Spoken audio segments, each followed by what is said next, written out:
Hello aspirants, welcome to Commercies. तो अभी तक की सीरीज़ में हमने बात की है कि हमारा केवीएस का एग्ज़ाम का पैटर्न क्या रहता है, एलिजिबिलिटी क्राइटेरिया क्या रहता है।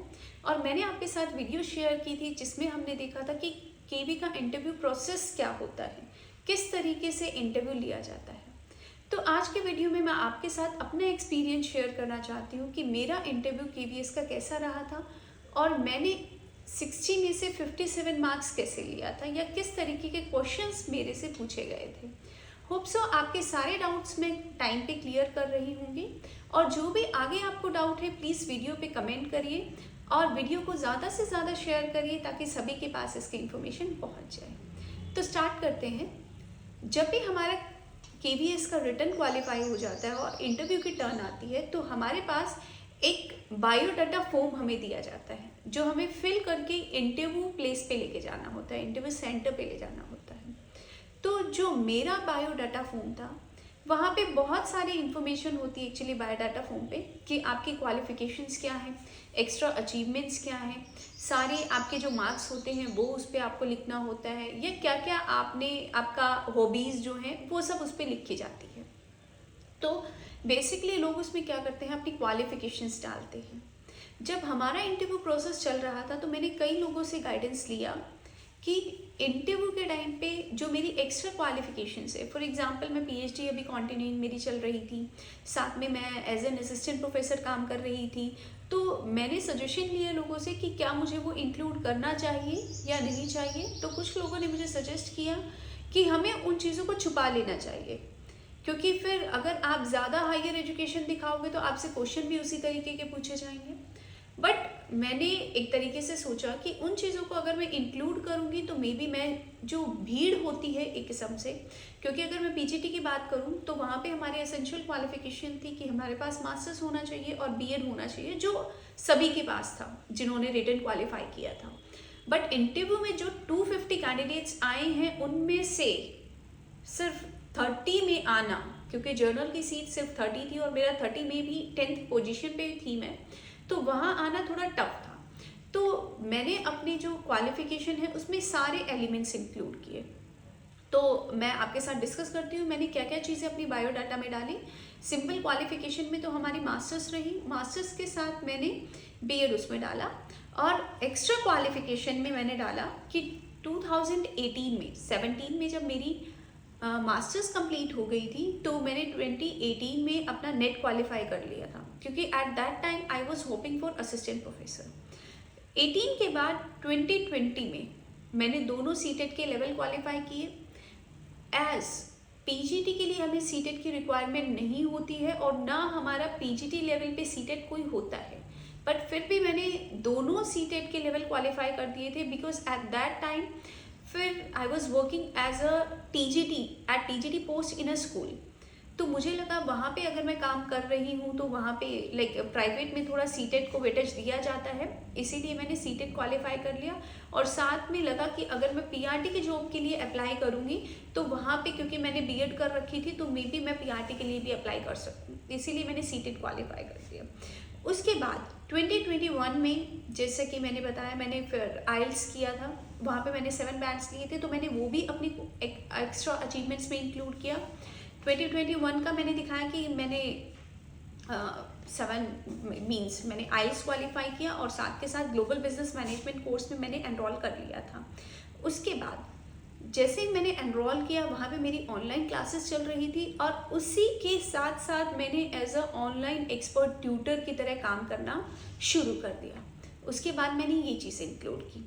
ये करने के बाद फिर मैंने लिखा कि मैंने नेक्स्ट ईयर में एचटेट क्वालिफाई किया और एचटेट क्वालिफाई करने के बाद मैं साथ के साथ नेक्स्ट ईयर से एज एन असिस्टेंट प्रोफेसर मैंने काम करना शुरू कर दिया कॉन्ट्रेक्चुअल बेसिस पे, और फिर मैं पीएचडी भी साथ में परस्यू कर रही थी।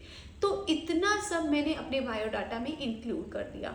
मैंने दिखाया कि 2017 में जब मेरी मास्टर्स कंप्लीट हो गई और 2020 में जब बीएड कंप्लीट हो गई, तो जब आपका रिक्रूटमेंट का टाइम, अब देखिए मैंने 2023 में मेरा इंटरव्यू प्रोसेस चल रहा था तो वहाँ पे क्वेश्चन आते कि आपने प्रोफेशनल डेवलपमेंट के लिए क्या चीज़ की। तो मैं ये तो बोल नहीं सकती कि भाई मैंने 17 में मास्टर्स करके 20 में बीएड करके मैं घर पे बैठ गई और मैं प्रिपरेशन कर रही थी। बोल सकते हैं, होम ट्यूशन्स बोल सकते हैं, बट बेटर है आपके बायोडाटा में कुछ ऐसा हो जिससे वो अट्रैक्ट हो, इंटरव्यूअर्स को लगे कि हाँ इसमें थोड़ी ये चीज़ यूनिक है, डिफरेंट है। तो मैंने जितनी भी मेरी अचीवमेंट्स थी, एक्स्ट्रा क्वालिफिकेशन थे, सब कुछ मैंने उसमें डाल दिया। ये सब होने के बाद फिर उसमें एक एक्सपीरियंस का कॉलम आता है। एक्सपीरियंस में मैंने डाला, हालांकि पीजीटी की जॉब के लिए टीजीटी का जो एक्सपीरियंस होता है उसका कोई मार्क्स या कुछ भी वेटेज नहीं होता है इधर, बट फिर भी मैंने उसको डाल दिया ये दिखाने के लिए कि मैंने स्कूल में भी काम किया है और स्कूल का जो इन्वायरमेंट है उसके बारे में मैं जानती हूँ, कैसा वर्क कल्चर होता है, किस तरीके से वहाँ काम किया जाता है। तो मैंने अपने एक्सपीरियंस में डाला कि मैंने एज अ टीजीटी स्कूल में काम किया है, साथ में डाला कि ऑनलाइन एक्सपर्ट ट्यूटर की तरह मैंने काम किया है, और थर्ड मैंने एक्सपीरियंस डाला at that time I was working as a assistant professor. तो मैंने ये 3 एक्सपीरियंस अपना उसमें डाल दिया। अब मैं आपसे बात करती हूँ कि इंटरव्यू प्रोसेस मेरा स्टार्ट कैसे हुआ, किस तरीके के क्वेश्चन मुझसे पूछे गए, कहाँ से इंटरव्यू स्टार्ट हुआ। तो देखिए, जब मैंने बायोडाटा में इतना सारा सब कुछ डाल दिया तो जैसे ही इंटरव्यूअर के पास हमारी फाइल जाती है, मान लो वहाँ पे बोर्ड में 5 मेंबर्स हैं, तो 5 के पास या 4 हैं, चारों के पास हमारे जो बायोडाटा फॉर्म है वो उनके पास चले जाते हैं, जिससे उन्हें हमारे बारे में एक आइडिया लग जाता है कि किस तरीके का कैंडिडेट है। अब आप एक थोड़ा सा खुद सोच के देखिए कि हमारे 10 कैंडिडेट्स हैं, 10 के 10 कैंडिडेट्स में लिखा हुआ है कि क्वालिफिकेशन हमारी मास्टर्स है, बीएड है, मास्टर्स है, बीएड है, और एक वहाँ से अलग निकल के आता है जिसने इतना सब डाल दिया है, तो एक हमारा अच्छा इंप्रेशन पड़ता है इंटरव्यूअर्स पे।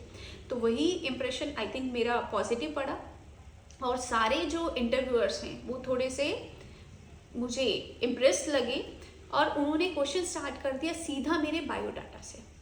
अब अगर बायोडाटा में कुछ एक्स्ट्रा अचीवमेंट्स नहीं होंगी तो वो क्वेश्चन निकाल के लाते हैं, कुछ ना कुछ उन्हें सोचना पड़ता है कि या तो करंट अफेयर से क्वेश्चन पूछ ले, या फिर केंद्रीय विद्यालय संगठन से ही क्वेश्चन पूछ ले, या फिर एक्सपर्ट हमारा जो कॉमर्स एक्सपर्ट है वहाँ से क्वेश्चन पूछना स्टार्ट कर देता है। बट जब आपने बायोडाटा में इतनी सारी चीज़ें उनको दे रखी है तो वहीं से वो खींचना शुरू कर देते हैं और पूछना शुरू कर देते हैं कि जो इन्फॉर्मेशन दी गई है ये ऑथेंटिक है या नहीं है। अब उन्होंने स्टार्ट किया मेरे नेट के क्वालिफिकेशन से कि आपने नेट क्वालिफाई कर रखा है और ऑलरेडी आप असिस्टेंट प्रोफेसर की तरह काम कर रहे हैं, तो आप अब स्कूल में क्यों आना चाहते हैं। तो मेरा बिल्कुल स्ट्रेट फॉरवर्ड क्वेश्चन था, आंसर था सॉरी। अब क्वेश्चन जब यहाँ पे पूछा जाता है, बहुत सारे टीचर्स का एक ही आंसर होता है कि मुझे टीचिंग में ना बहुत पैशनेट है, और ये सब मेजरली सबके आंसर्स होते हैं। बट मेरा आंसर था कि सर सबसे पहला रीज़न है कि मैंने 2018 में मैंने नेट क्वालिफाई किया था, बट स्टिल मैं अनएम्प्लॉयड हूँ। मैं एक लोअर मिडिल क्लास फैमिली से बिलोंग करती हूँ, और नेट क्वालिफाई करने के बाद या इतनी सारी अचीवमेंट्स होने के बाद भी मेरे पास कोई गवर्नमेंट जॉब नहीं है, और केवीएस जो है एक बहुत हैंडसम सैलरी हमें प्रोवाइड करता है। तो मेरा मेन रीज़न यही है कि जो मुझे सबसे पहले अपॉर्चुनिटी मिल रही है मैं उसी को ग्रैब करना चाहती हूँ। तो ये इसका आंसर रहा कि सर मैंने इसीलिए, मुझे सबसे पहले अपॉर्चुनिटी केवीएस की मिली और मैंने इसको सोचा कि इस अपॉर्चुनिटी को मैं किसी न किसी तरीके से ले लूँ। तो ये सब पूछने के बाद उन्होंने बोला कि अगर आपने केवीएस को ज्वाइन भी कर लिया तो हमें लगता है कि आप आगे जाकर कंटिन्यू नहीं करेंगे, और अगर असिस्टेंट प्रोफेसर की वैकेंसी निकल गई क्योंकि आप पीएचडी भी कर रहे हो तो मे बी आप तो छोड़ के चले जाओगे और सीधा as an assistant professor join कर लोगे। तो इसका भी आंसर मैंने उनको यही दिया कि सर डेफिनेटली, मतलब अगर मैं बात करूं ग्रोथ की बात करें तो हम सब ग्रोथ के लिए काम करते हैं, और अगर केवीएस में भी बात करें एज अ पीजीटी में आज काम कर रही हूं तो मे बी कल इन फ्यूचर मैं प्रमोशन के लिए भी काम करूं, मैं एज अ प्रिंसिपल भी कोशिश करूंगी, वहाँ पे भी मेरा ग्रोथ होगा। तो मे बी चांसेस हैं कि अगर असिस्टेंट प्रोफेसर में मेरे को चांस मिलेगा तो मैं वहाँ पर शिफ्ट कर जाऊँ। बट हाँ, ये मैं श्योरिटी देती हूँ कि मैं अपने रिस्पॉन्सिबिलिटीज़ को अधूरा छोड़ के या जो केवी के रूल्स हैं उनके बियॉन्ड जाकर कुछ ऐसा नहीं करूँगी जिसकी वजह से प्रॉब्लम्स क्रिएट हो। तो यहाँ पे भी मुझे थोड़ा सा उन्हें सेटिस्फैक्ट्री लगा मेरा आंसर। फिर आगे उन्होंने पूछा कि आप अभी जैसे कॉलेज में जॉब कर रहे हो तो आप हैबिचुअल है कि आप बड़े बच्चों को पढ़ाते हो, और केवी में तो आपको छोटे बच्चों को पढ़ाना पड़ेगा, 11th-12th के बच्चों को पढ़ाना पड़ेगा। तो यहाँ पे भी हमें लग रहा है कि आपको मे बी प्रॉब्लम हो सकती है पढ़ाने में। तो इसका आंसर मैंने उनके लिए रखा कि सर मैं बड़े बच्चों को पढ़ा रही हूँ, बट इससे पहले मैं एज अ टीजीटी भी काम कर चुकी हूँ, तो मुझे स्कूल के वर्क कल्चर के बारे में भी पता है। और क्योंकि मैं पीजीटी की तरह अपॉइंट होने वाली हूँ, पीजीटी की पोस्ट पे अपॉइंटमेंट मुझे मिलेगी, तो वो मेरे लिए ज़्यादा बेटर है कि क्योंकि नेक्स्ट स्टेज जो 11-12 के बच्चे हैं उनके लिए कॉलेज है, और मेरे पास कॉलेज का भी एक्सपीरियंस है, वहाँ के बारे में भी मुझे बहुत सारी चीज़ें पता है। तो मैं वो भी बच्चों के लिए एक फ़ायदेमंद ही रहेगा, क्योंकि वो भी इंफॉर्मेशन मैं उनको दूंगी कि कहाँ उन्हें एडमिशन लेना चाहिए। तो इस चीज़ मुझे लगता है इसका बेनिफिट रहेगा, और मुझे लगता है मैं बहुत अच्छे से बच्चों को कंट्रोल कर सकती हूँ, मेरे पास स्किल्स हैं वो। तो इसका आंसर मैंने इस तरीके से उनको दिया। फिर अब देखिए, उन्होंने मेरे 3-4 क्वेश्चन ये स्टार्टिंग से मेरे बायोडाटा से ही चल रहे थे, ऑलमोस्ट 15 मिनट्स उन्होंने मेरे बायोडाटा पे ही लगाए। फिर वो आगे पहुंच गए कि आपने ऑनलाइन एक्सपर्ट ट्यूटर, क्योंकि मैंने अपने बायोडाटा में लिखा हुआ था कि मैंने ऑनलाइन एक्सपर्ट ट्यूटर भी काम किया है। तो फिर उनका क्वेश्चन नेक्स्ट मेरा ऑनलाइन एक्सपर्ट ट्यूटर से आया, ट्यूटरिंग से आया, कि आप as a online expert tutor काम करती हैं, तो उसमें आप बताइए कि आप किस टेक्नोलॉजी को यूज़ करते हैं, या फिर कौन कौन से टीचिंग रिसोर्स आप उसमें यूज़ करते हो। तो एज मैं लैपटॉप ही यूज़ करती थी, तो आई सेड कि sir laptop and internet connectivity जो है वो मोस्ट रिक्वायर्ड है उसमें। और देन दे आस्क कि आप ऑनलाइन पढ़ाने में भी कंफर्टेबल हो, तो उसके लिए भी मैंने बोला हाँ जी सर, क्योंकि मैं as a online expert tutor पढ़ा रही हूँ, और वो भी फॉरेन के स्टूडेंट्स के साथ मेरी ज़्यादा डीलिंग रहती है, तो मैं बहुत कंफर्टेबल हूँ ऑनलाइन टीचिंग के लिए भी। फिर नेक्स्ट क्वेश्चन जो मुझसे पूछा गया वो अगेन मेरा पीएचडी से पूछा गया कि अब आप पीएचडी कर रही हैं, आपका पीएचडी का टॉपिक क्या है, या फिर आगे जाकर पीएचडी की वजह से आपको जो टीचिंग प्रोसेस है उसमें तो कोई कॉम्प्लिकेशंस आप नहीं क्रिएट करोगे, उसमें तो कोई प्रॉब्लम्स नहीं आएगी। तो उसका आंसर मेरा रहा था कि सर पीएचडी जो मैं कर रही हूँ उसका ऑलरेडी मेरा कोर्स वर्क कंप्लीट हो चुका है, जो रेगुलर होना था वो पार्ट मेरा हो चुका है। अब नेक्स्ट मैं आपको श्योरिटी दूंगी, क्योंकि मेरी अभी थीसिस पे मैं काम कर रही हूँ जिसका सबमिशन होगा, मे बी अब उसके लिए थोड़ा सा टाइम है, तो मैं श्योरिटी दूंगी कि पीएचडी का जो मेरा वर्क है वो बीच में नहीं आए इन सब चीज़ों के। और ऑल्सो रिसर्च करने में मुझे यहाँ से बहुत हेल्प मिलने वाली है मेरे टॉपिक में, तो डेफिनेटली उसकी कोई भी आगे प्रॉब्लम्स क्रिएट नहीं होंगे।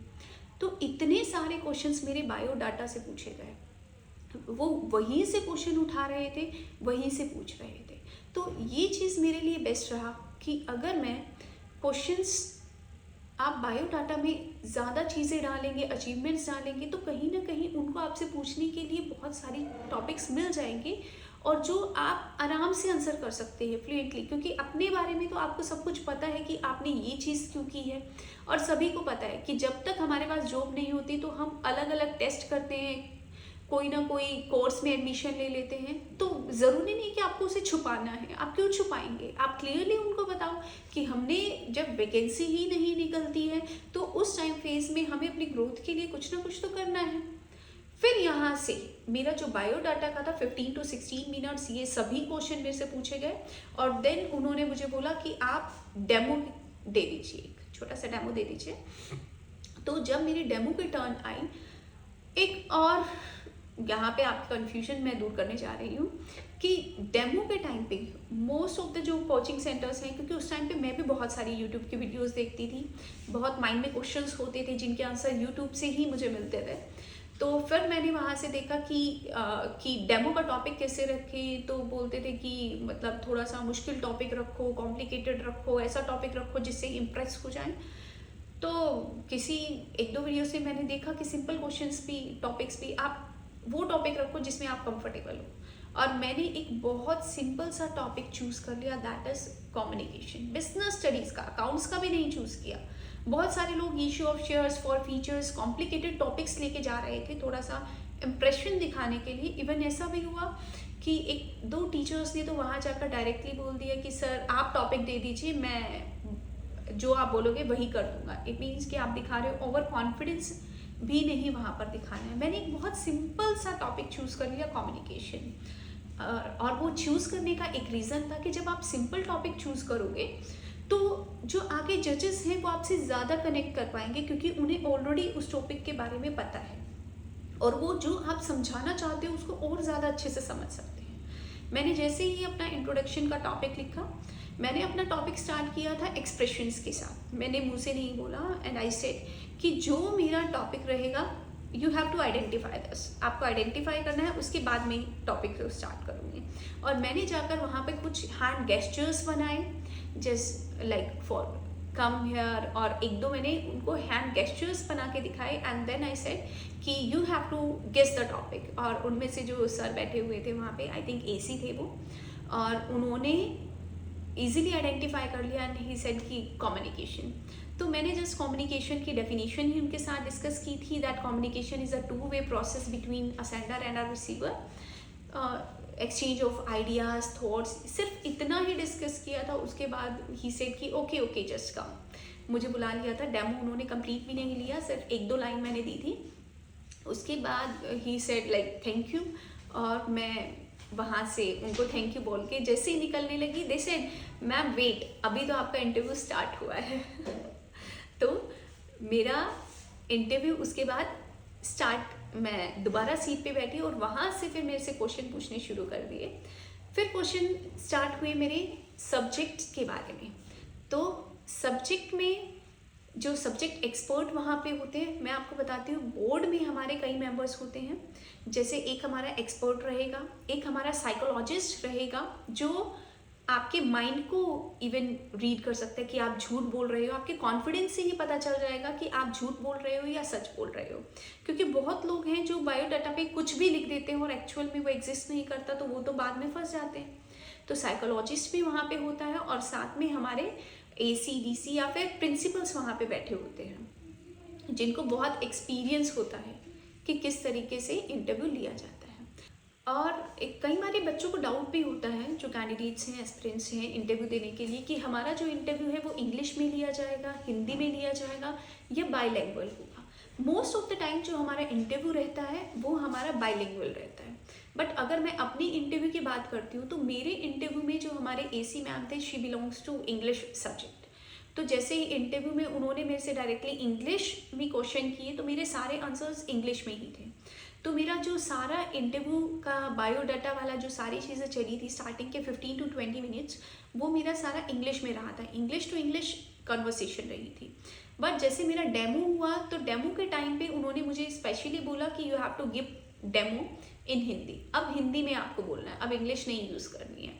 तो ये भी कई बार होता है कि जो बच्चे ज़्यादा हिंदी यूज़ करते हैं प्रॉपर, तो उनको बोल दिया जाता है कि आप थोड़ा इंग्लिश में डेमो दे के दिखाइए, क्योंकि यहाँ पे हमारी कंडीशन है कि जो टीचर है वो प्रोफिशिएंट होना चाहिए Hindi as well as in English. तो दोनों कंडीशन है, तो वो चेक करते हैं कि आप इंग्लिश में कंफर्टेबल हो तो क्या आप हिंदी में भी कंफर्टेबल हो, दोनों चीज़ें वहाँ पे चेक की जाती है। तो मुझे डेमो हिंदी में देने के लिए बोला था। कई जो कैंडिडेट्स थे वहाँ पे जब रिव्यू दे रहे थे, तो देखा गया था कि जो प्रॉपर हिंदी यूज़ कर रहा था उनको इंग्लिश में डेमो देने के लिए बोल दिया था, या इंग्लिश में कन्वर्सेशन करने के लिए बोल दिया था। तो इसको भी थोड़ा आप ध्यान रखिए कि इंग्लिश और हिंदी दोनों को आप यूज़ करें। अब मैंने इंग्लिश यूज़ किया था, फिर मुझे थोड़ा सा फील हुआ कि नहीं, मुझे दोनों लैंग्वेज यूज़ करनी चाहिए थी। बट बाद में उनके बोलने के बाद मेरा इंटरव्यू जो है उसमें मैंने दोनों लैंग्वेज को यूज़ किया, इंग्लिश और हिंदी को। फिर जो मेरे एक्सपर्ट आए थे, एक्सपर्ट ने मुझसे ज़्यादा क्वेश्चन नहीं किए थे, 3 से 4 क्वेश्चन किए थे। जो कॉमर्स वाले स्टूडेंट है वो बहुत ईजिली समझ पाएंगे कि बहुत बेसिक क्वेश्चन उन्होंने पूछा कि कम्युनिकेशन में जो एनकोडिंग है, डिकोडिंग है, वो क्या होता है। उसके बाद कम्युनिकेशन के बैरियर पूछे थे 2 मेरे से, और एक फाइनेंशियल मैनेजमेंट से trading on equity, flotation course, और कॉस्ट वर्सेस रिस्क का जो हमारा होता है कंसेप्ट, उसमें इक्विटी में और डेप्ट में, उसके बारे में पूछा था। तो उन्होंने सिर्फ 4-5 क्वेश्चन मेरे से पूछ के सब्जेक्ट, उनका सबसे पहला क्वेश्चन जो मेरे लिए था वो ये था कि आप गेस करिए, आपकी क्लास में एक बच्चा है जिनको पढ़ाई में बिल्कुल भी कोई इंटरेस्ट नहीं है, वो बिल्कुल नहीं पढ़ता है, और आप उसको कैसे, मतलब कैसे आप उसको पढ़ाने के लिए मोटिवेट करेंगे। तो मैंने उनको बोला कि सर मैं कुछ उसको स्टोरीज सुनाऊंगी या कोई इंस्पायरिंग लीडर के बारे में बताऊंगी जिससे वो मोटिवेट हो और पढ़ना शुरू कर दे, और मैं उसको थोड़ा सा पर्सनली उसके साथ कनेक्ट होने की कोशिश करूंगी जिससे वो मेरी बात माने और ज़्यादा से ज़्यादा पढ़े। तो ही सेड कि नहीं, वो ऐसे नहीं करेगा मैम, वो नहीं मानेगा, नहीं पढ़ रहा वो बिल्कुल भी। तो मैंने बोला कि मैं उसके पेरेंट्स को भी मोटिवेट करूँगी कि आप इसके साथ थोड़ा सा टाइम स्पेंड करें और इसकी प्रॉब्लम्स को समझने की कोशिश करें। तो पेरेंट्स के साथ भी मैं कम्युनिकेट करूँगी। तो उन्होंने बोला नहीं, वो फिर भी नहीं पढ़ रहा है, वो बिल्कुल मानता ही नहीं है। तो फिर मैंने बोला कि सर मैं कोशिश करूँगी कि उसे अपनी स्टोरी सुना के और थोड़ा इन्फ्लुएंस करूँ। तो उन्होंने बोला आप क्या स्टोरी सुनाएंगे, बताइए आप। तो मैंने उनको बताया कि सर मैं एक बहुत लोअर मिडिल क्लास फैमिली से बिलोंग करती हूँ, और साथ में अगर मैं अपने पेरेंट्स की बात करूँ तो my mother is a house wife, और वो उन्होंने 5th क्लास तक नहीं पढ़ा है इवन। और मेरे जो फादर हैं उन्होंने भी 10th तक ही पढ़ाई की है sir. And still I am sitting in front of you, और मेरे पास ऐसी जो भी एसेंशियल रिक्वायरमेंट्स है डिग्री है उससे ज़्यादा ही मैं लेके आपके पास बैठी हूँ। ऑल्दो मेरे पास एक परमानेंट जॉब नहीं है, बट स्टिल जो एक कैंडिडेट के पास जो भी क्वालिफिकेशन होनी चाहिए मैं वो सब लेके आपके पास हूँ। And sitting in front of you here giving the interview of KVS, so that is my achievement. कि एक ऐसी फैमिली से होना जहाँ पर एजुकेशन का कोई भी बैकग्राउंड आपके पास नहीं है और स्टिल आप इतना सब करके आगे बैठ रहे हैं, तो इट मीन्स कि ये एक मोटिवेशनल स्टोरी हो सकती है। और मे भी ये सुनकर उसको भी थोड़ा मोटिवेशन आ जाए कि ज़रूरी नहीं है कि आप पहले अगर अच्छे थे पढ़ाई में तो आगे जाकर भी अच्छे होंगे, या आपके पास पेरेंट्स अगर आपको नहीं समझा पा रहे हैं, पढ़ा पा रहे हैं, तो तब आप अच्छा करोगे। तो मैं कोशिश करूँगी इस तरीके से उसको मोटिवेट करने की। तो देवर लिटिल बिट हैप्पी सुन के ये। फिर मेरे से एक साइकोलॉजिस्ट ने क्वेश्चन पूछा था कि आप जो है वो बच्चे को, चलो हम मान लेते हैं कि आप बच्चे को पढ़ा लोगे अच्छे से, आपके पास नॉलेज है, ये सब आप कर लोगे, बट अगर हम बात करें तो एक्टिविटीज़ के साथ को करिकुलर एक्टिविटीज़ भी हमें बच्चे को करानी होती है, तो ओवरऑल डेवलपमेंट में कैसे आप साथ दे सकती है बच्चों का। तो आई सेड कि सर मतलब आपने मेरी एजुकेशन क्वालिफिकेशन तो देख ही ली है, उसके साथ साथ मैंने कुछ सर्टिफिकेट्स अटैच कर रखे हैं जिसमें मैंने अपने डिबेट्स में पार्टिसिपेट कर रखा है कॉलेज लेवल पे, और साथ के साथ मैं कॉलेज फेस्ट में मैं पार्टिसिपेट कर रखा है डांसिंग में।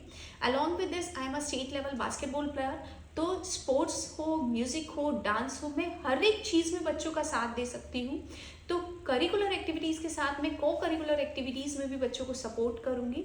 इसी तरीके से मैं बच्चों की ऑल राउंड डेवलपमेंट में उनका साथ दूँगी।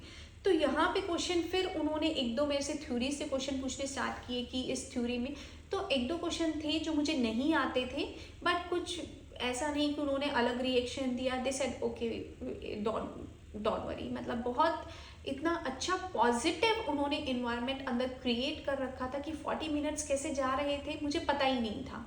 मुझे ऐसे लग रहा था कि वो मेरे से, हम नॉर्मल जो कन्वर्सेशन करते हैं आपस में, उसी तरीके से इंटरव्यूअर्स मेरे साथ कन्वर्सेशन कर रहे थे।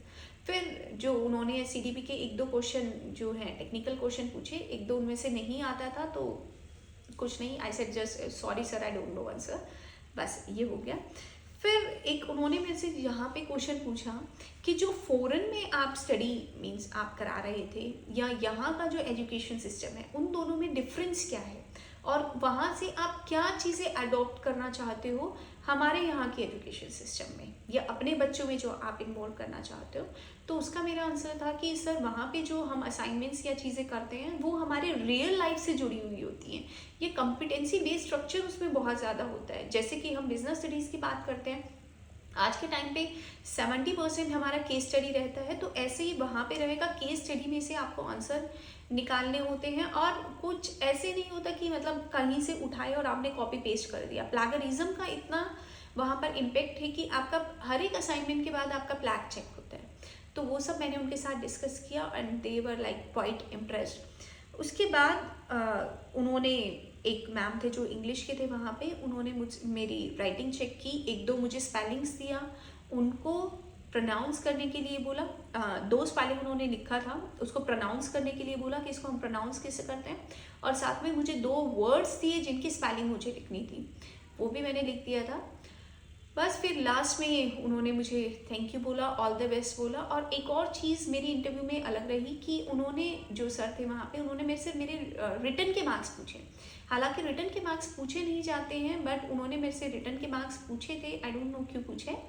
बट मेरा इंटरव्यू जो है, मेरा बहुत अच्छा इंटरव्यू गया था, और मुझे वहीं से एक पॉजिटिव लग रहा था, क्योंकि बहुत बच्चे ऐसे थे, किसी का 5 मिनट में इंटरव्यू चल रहा था, किसी का 10 मिनट चल रहा था, और जब मैंने बताया कि 40 मिनट्स चला है तो वो एक बहुत लॉन्ग ड्यूरेशन उसको माना जाता है। क्योंकि जब आपको खींचना होता है इंटरव्यूअर्स को, जो आपने लिखा है, हाँ एक बात मैं आपको ज़रूर सजेस्ट करूँगी कि जो आप लिखते हो वो आप 100% ऑथेंटिक लिखो, या फिर आपके पास कॉन्फिडेंस होना चाहिए कि आप उसका आंसर इजीली कर सके, क्योंकि वो 2 मिनट में पहचान जाते हैं कि आप सच बोल रहे हो या झूठ बोल रहे हो। अगर आपको और कोई भी डाउट है इंटरव्यू से रिलेटेड कि कैसे इंटरव्यू लिया जाता है या क्या क्या चीज़ें आपको ध्यान में रखनी है, वो तो आप प्लीज़ मुझे कमेंट कर सकते हैं। और वीडियो को ज़्यादा से ज़्यादा लाइक करें, शेयर करें और सब्सक्राइब करें। Thank you very much.